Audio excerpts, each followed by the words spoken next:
বিরতির পর স্বাগত।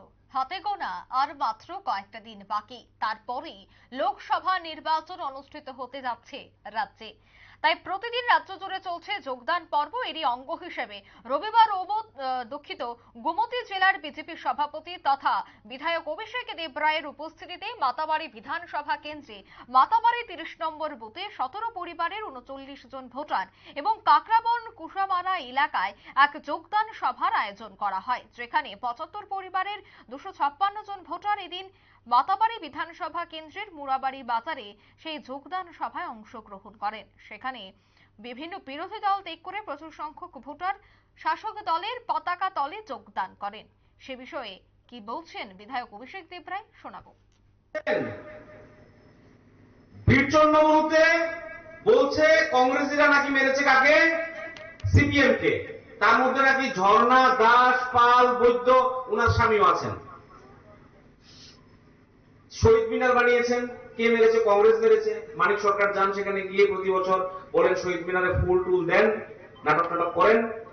আচ্ছা, এইবার ওখান হয়ে গেছে জুট, ওখান এই স্বামী রেজে মারছে, এই হাত চিহ্ন ভোটটাকে মেরে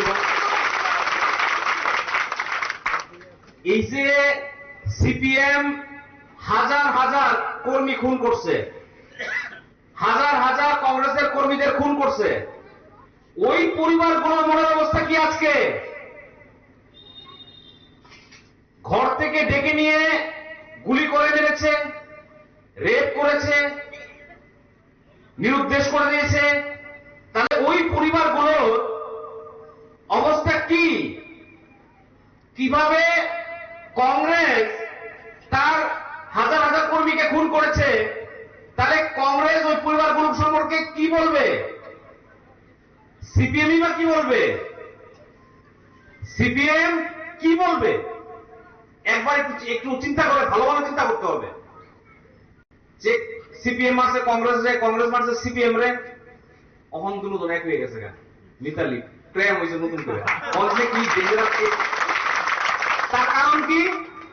তার কারণ ভারতীয় জনতা পার্টির নীতিনিষ্ঠ রাজনীতি ত্রিপুরা রাজ্যে করছে, সাধারণ অংশের মানুষের জন্য কাজ করছে, জল সবার জন্য দিচ্ছে, ঘর সবার জন্য দিচ্ছে, বিদ্যুৎ সবার জন্য দিচ্ছে, সবকা সাথ সবকা বিকাশের রাজনীতি চলছে। ফ্রি চাল এখানে কজনে পান? হাত তুলেছে। খাই এটা কেনা দিছে মোদি, দিদি কেনা দিছে আমরা কন্যা করে জুড়ে কন্যা করে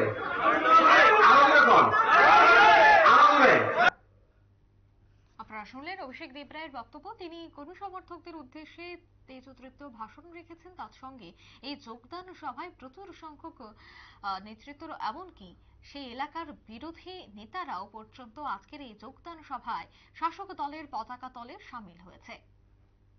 নিয়ে নিচ্ছে ছোট্ট একটি বিজ্ঞাপন বিরতি, সঙ্গে থাকুন।